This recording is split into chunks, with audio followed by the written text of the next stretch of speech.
Welcome, everybody. This is Jake, or Dave Burrows, or Jake. We're live here down at the Progressive Auto Sales Arena tonight. Unfortunately, Dave couldn't be with us today, so Danny and I, we hijacked the show. Hi, Mom. Say hi to Mom. Hi, Mom. There you go, Danny. So anyway, thanks for being here with us. Thanks for having me. Well, you're having me. Lately, I've been a little bit AWOL, so honestly appreciate all the work that you're putting in. I know Dave appreciates it. We talk a lot. So before we go any further, I just want to thank Jake for dressing up on this very special occasion. Thanks, Jake. Appreciate it. Well, I didn't want to dog it, and so and I know Dave likes ties, so I want to hear And there. a rose. You went over and above and got a rose instead of a poppy, so Well, that's exceeding expectations. I did lose my poppy. They're meant to be lost, I think, because I've lost about 4 or 5 of them already. Yeah. Anyway, welcome. Like I said, welcome to the show, and we got an early Sunday game this weekend versus North Bay. Should be quite a battle. But let's talk about. I was busy doing some work stuff, and I missed the last game, obviously, and talk about what was going on last game here at the Progressive Auto Sales Arena. Well, since I'm going to be here for a while, I'm going to start. I need some Kleenex first of all because the Sioux Greyhounds lost, unfortunately. But I got to admit, everybody played a rock solid game. Greyhounds outshot the Sarnia Sting by at least 13 or 14 shots from what I remember. But all you need is a good break, a couple of lucky bounces here and there, like we were saying to Dave and I, and Sarnia Sting ended up winning 7-4. It was good. It was 6-1 going into the third, and they ended up losing. They just got an empty netter, but they ended up 7-4 final. But all in all, hard-fought game by both sides. They're digging in the corners. Started getting a little aggressive there in the third period, and some good. It was good, some good hockey. No gloves were dropped, but oh well. You're a fan of the fight, I see. I love it. It's part of the game. Yeah, Dave and I spoke about that many a times, and I agree. Definitely, it's part of the game. I hate to see when it's out of the game, yes. But I understand why. So, you being a Sault Ste. Marie fan, obviously success over many years in the past and whatnot. Is this? You think this is a big deal or a big bump in the road for the Sioux to be not as good as they have been? Although they still compete, obviously. But is it kind of heartfelt for a Sault Ste. Marie fan to kind of watch it happen, and you think you just want to culminate to make it big, right? Well, of course you want your team to win every time, but no team is perfect. So people are going to win, people are going to lose. But the end goal is, it's how you get there, but you want to win, with a good team effort. No individual is going to win everything for you. You have to, as long as you have a good team, everybody's gelling together, everybody's fighting together, they should do well. We've all seen last place teams won the Memorial Cup and Stanley Cup. So I wish everybody, the best, and yeah. Perfect. Now flipping the coin over, we see this thing. They come out. I believe they went 0-8, and then they 0-7. Or 0-7, and 0-7, win the game, and then now with that, we've pulled off 8 of 9 wins over the last. I guess that would be about 3 weeks. What's changed with the Sarnia Sting, you feel, that has created all these chances and opportunities? Well, they're starting to learn how to play together as a team, and they did a few trades here and there, and now they got some more leadership in the dressing room.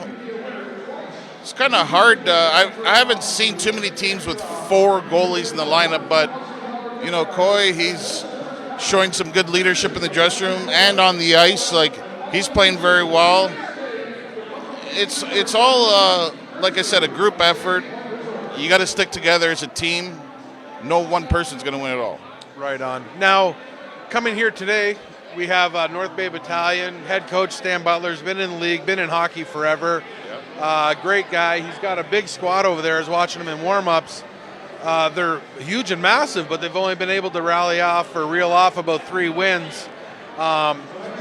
So you've got a team that's kind of at the bottom trying to work their way up. They're going to bring a compete level again. You got a team that's working its way up. I believe the Stinger 4 points out of first place behind Flint. So what do you think today's the key? If you were going to tell me from a North Bay standpoint, what's the key to North Bay to try to keep up with the Sting? Well, personally, I think that if the Sting is just going to hold back and just think, oh, we're going to walk all over these guys like they're,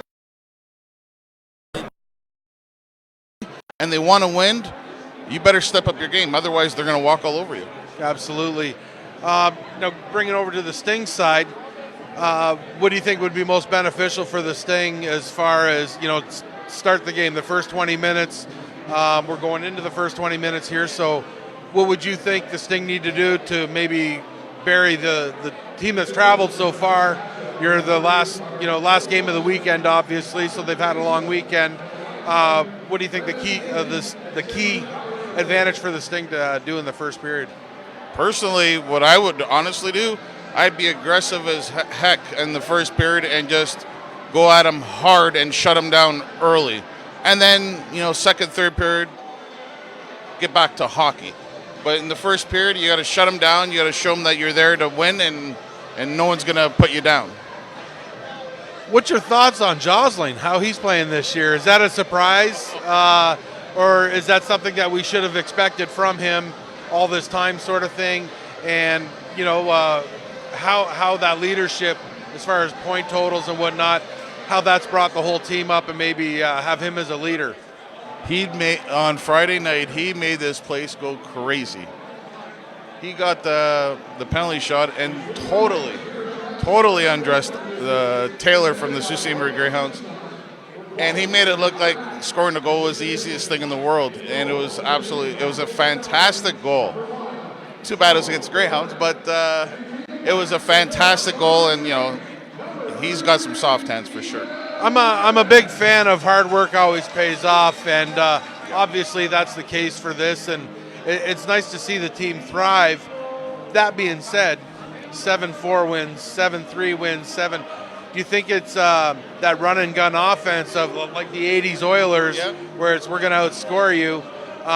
Who do you think should be stepping up as the goalie to maybe put that brick wall up in the net? Are you happy with the rotation that they've been doing, or would you rather see someone in there solid starter and then put a different goalie in every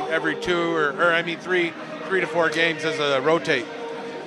Well, you can't overuse your number one goalie all the time because injuries, he's going to get tired. There's going to be some games where he's not going to be as focused as if he had rest. So, personally, I wouldn't put Coy in tonight. Get the second or third guy in there, but you got to rest. You got to rest your best goalie. He can't be out there taking 70, 80, 90 mile an hour blistering shots at him all the time. He's got to rest, heal up, and be good for the next game. Yeah, it's a long season, and you have 68 games in the season. So, one goalie, obviously they're not going to play all 68. But if you can get 30% out of your backup, 40%, everybody's well rested for a long playoff run, and that goes a long way. Oh yeah, definitely. But like I said, your goalie is always your last line defense. So the team in front of him has to protect him. Simple. Now, if they're doing their job, the goalie should have an easier job. I agree fully.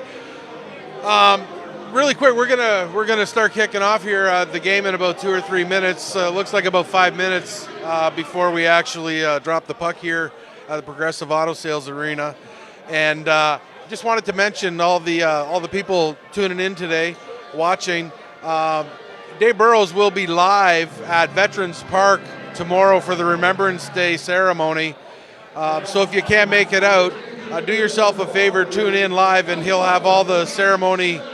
I guess the ceremony. He'll have the entire ceremony going, and always a great coverage from David when he's down there and wherever he goes. Actually, he does so much for our community. We can maybe pump his tires, seeing that he's not here. Excuse me, but It's something definitely, like I said, if you can't make it down to Veterans Park, please tune into the show, and David will be there live. What's your prediction for today's game?